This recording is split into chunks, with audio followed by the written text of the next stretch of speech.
जब हम पिछले सत्र के अंत में नूह को छोड़ते हैं तो नाव पूरी हो चुकी थी।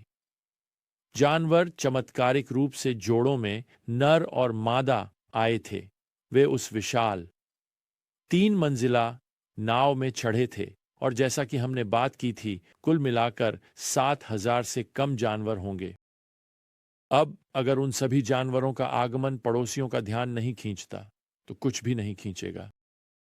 सच्चाई यह है कि 120 वर्षों तक जब नूह ने वह नाव बनाई तो वह समय समय पर रुकता और पृथ्वी को डुबाने वाले आने वाले जल के न्याय के बारे में चेतावनी का संदेश देता था। 2 पत्रस 2 पद 5। उन शुरुआती वर्षों में भीड़ शायद उसे मजाक बनाने के लिए इकट्ठा होती होगी, लेकिन मेरा अनुमान है, मैं गलत हो सकता हूं, लेकिन मुझे लगता है कि 120 वर्षों के बाद दुनिया शायद उसे नजरअंदाज कर रही थी।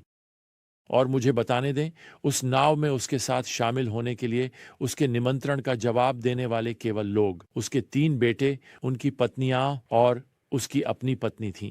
एक और व्यक्ति ने भी उस चेतावनी और न्याय के संदेश पर विश्वास नहीं किया जो उसने प्रचारित किया था।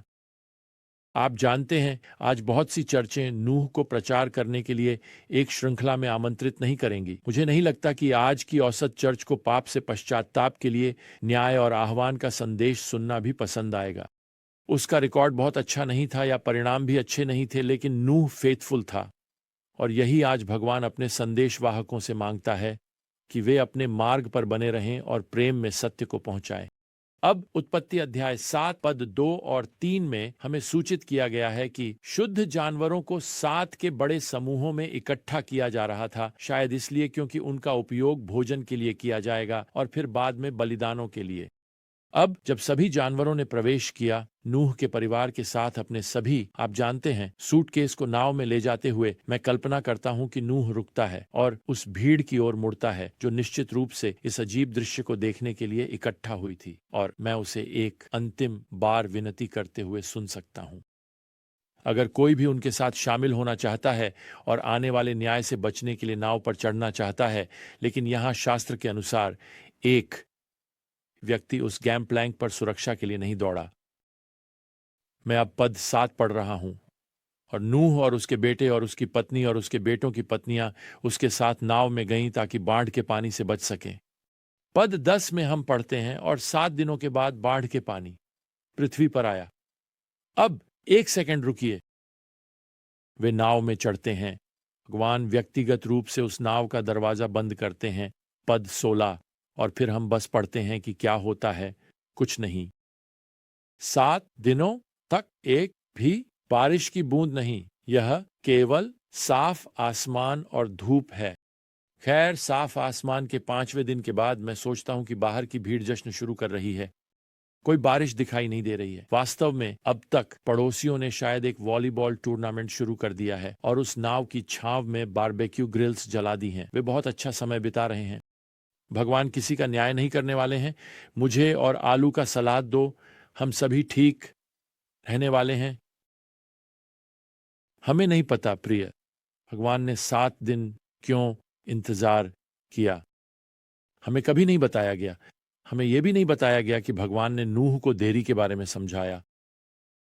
भगवान अक्सर अपनी देरी के बारे में समझाते नहीं हैं। क्या वह आपको या मुझे? शायद यह भगवान का अपने दया, अपनी धैर्य दिखाने का तरीका था। वह 7 और दिन इंतजार करेंगे, लेकिन 7वें दिन के बाद वह पिकनिक दुखद आतंक में बदल जाती है। श्लोक 11 में लिखा है, उस दिन महान गहराई के सभी स्रोत फूट पड़े और आकाश की खिड़कियां खोली गईं और पृथ्वी पर 40 दिन और 40 रात बारिश हुई। अब मुझे आपको बताने दें, जहां मैं रहता हूं, अगर 1 घंटे तक तेज बारिश होती है तो पानी नालियों में भर जाता है। अगर 1 दिन तक तेज बारिश होती है तो सड़कें बाढ़ में डूबने लगती हैं। अगर 3 या 4 दिन तक तेज बारिश होती है तो नदियां उफान पर आ जाती हैं। खैर, इस पाठ में हमें बताया गया है कि 40 दिन और 40 रात बारिश हुई। वास्तव में इसके अलावा हमें बताया गया है कि बड़े भूमिगत जलाशय ज्वालामुखी विस्फोटों की तरह पानी के साथ फट गए। तो 6 सप्ताह से कम समय में पृथ्वी की सतह पानी से ढक जाती है। बाइबल यहाँ पद 17 में कहती है, पानी बढ़ा और नाव को उठाया और यह पृथ्वी से ऊंचा उठ गया। पद 19 में लिखा है, पानी पृथ्वी पर इतनी ताकत से हावी हुआ कि पूरे आकाश के नीचे सभी ऊंचे पहाड़ ढक गए। पद 20, पानी पहाड़ों के ऊपर हावी हुआ, उन्हें 15 हाथों तक ढक दिया। वैसे यह 25 फीट गहरा है। यह सबसे ऊंचे पहाड़ की चोटी से 25 फीट ऊंचा है। अब पद 21 पर नीचे देखें, और पृथ्वी पर जो भी जीवित था, पक्षियों, पशुओं, जंगली जानवरों, सभी कीटों और सभी मानव जाति की मृत्यु हो गई। सभी सभी सभी, मुझे आपको सभी के लिए हिब्रू शब्द का शाब्दिक अर्थ बताने दें। आप इसे लिखना चाह सकते हैं। इसका अर्थ है सभी। अब यदि आपके मन में कोई संदेह है तो पद 23 कहता है, भगवान ने पृथ्वी की सतह पर जो कुछ भी जीवित उसे मिटा दिया, मनुष्य और जानवर और कीड़े और आकाश के पक्षी, वे पृथ्वी से मिटा दिए गए। केवल नूह और जो उसके साथ नाव में थे वे बचे, और जल पृथ्वी पर 150 दिन तक प्रबल रहा। मेरे दोस्त, भगवान यहां सबसे स्पष्ट तरीके से कह रहे हैं कि यह एक वैश्विक बाढ़ थी। यह एक स्थानीय बाढ़ नहीं थी। यह एक क्षेत्रीय बाढ़ नहीं थी। यह एक विश्वव्यापी बाढ़ थी। वास्तव में हमें यहां उत्पत्ति अध्याय 8 और पद 4 में बताया गया है कि नाव अरारात के पहाड़ों पर ठहर गई। अब कई लोग सोचते हैं कि बाढ़ एक स्थानीय बाढ़ थी। वो हफ्तों तैरा और फिर अरारात पर्वत से टकरा गया। खैर, अरारात पर्वत 17,000 फीट ऊंचा है, और भगवान हमें यहां पद 5 में बताते हैं कि बाढ़ का पानी बहने में कई महीने लगे, इससे पहले कि पहाड़ों की चोटियां दिखाई दी। वैसे ये बहुत सारा पानी बह रहा है। ये महासागरों, नदियों और झीलों का निर्माण करेगा और कई भूमिगत जलाशयों को पानी से फिर से भर देगा।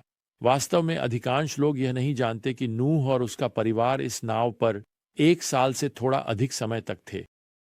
यह एक छोटी सी सप्ताहांत की यात्रा नहीं है। अंततः यहाँ अध्याय 8 और पद 6 में नूह एक कौवा भेजता है, लेकिन उसे उतरने के लिए कोई जगह नहीं मिलती। फिर नूह पद 8 में एक कबूतर भेजता है।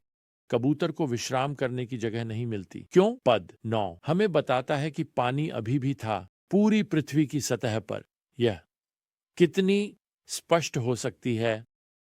इसलिए नूह फिर से कबूतर को भेजने के लिए 7 दिन और इंतजार करता है। मुझे यह आश्चर्य है, नूह कबूतर को भेजने के लिए एक और सप्ताह इंतजार करता है। वह 1 साल से नाव में है। मैं हर 30 मिनट में एक कबूतर भेजता रहता, जब तक कि मेरे पास पक्षी खत्म न हो जाएं। आप जानते हैं, लोगों को यह विश्वास करने के लिए कि यह एक वैश्विक बाढ़ नहीं थी, उन्हें शास्त्र के स्पष्ट रिकॉर्ड की अनदेखी करनी होगी। यदि बाढ़ स्थानीय थी तो जानवरों और कई लोगों ने बस, आप जानते हैं, कुछ ऊंचे स्थान पर यात्रा कर सकते थे। यदि बाढ़ क्षेत्रीय थी तो भगवान का शब्द अविश्वसनीय हो जाता है, क्योंकि वह दोहराते हैं कि जल ने पूरी पृथ्वी को ढक लिया। और वैसे भगवान का वादा अध्याय 9 पद 11 में झूठ बन जाता है, क्योंकि वह नूह से क्या कहते हैं? वह नूह से कहते हैं कि वह फिर कभी इस तरह की बाढ़ नहीं भेजेंगे। मुझे नहीं पता कि आप समाचार देखते हैं या नहीं। मैं आम तौर पर नहीं देखता, लेकिन हर साल हमारे विश्व के क्षेत्रों बाढ़ आती है।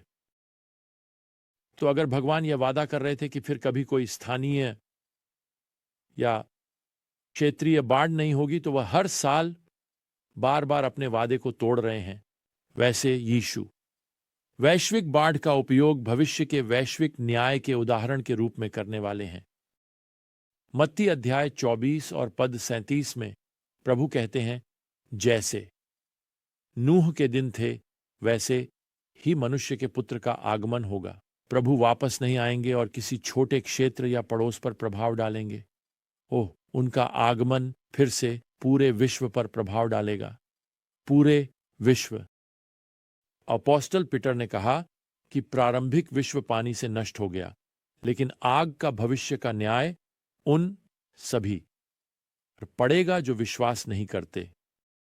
यीशु मसीह में। 2 पतरस 3 पद 6 से 7। मेरे दोस्त, नूह की पीढ़ी के लोगों ने चेतावनी की अनदेखी की और न्याय आया।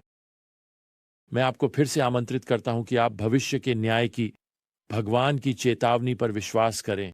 अभी प्रभु से प्रार्थना करें कि वह आपको उस भविष्य के अंतिम वैश्विक आग के न्याय से बचाए। यदि हम आज आपकी मदद कर सकते हैं और कुछ विवरण भर सकते हैं, आपको सुसमाचार दे सकते हैं, प्रभु के बारे में कुछ बातें समझा सकते हैं, तो हमें कॉल करें। आइए हम आपके साथ प्रार्थना करें। आइए सुनिश्चित करें कि आप भगवान के भविष्य के न्याय से सुरक्षित हैं। खैर, जब तक हम फिर से मिलते हैं, प्रभु यीशु मसीह की कृपा, भगवान का प्रेम और पवित्र आत्मा की संगति आप सभी के साथ रहे। आमीन।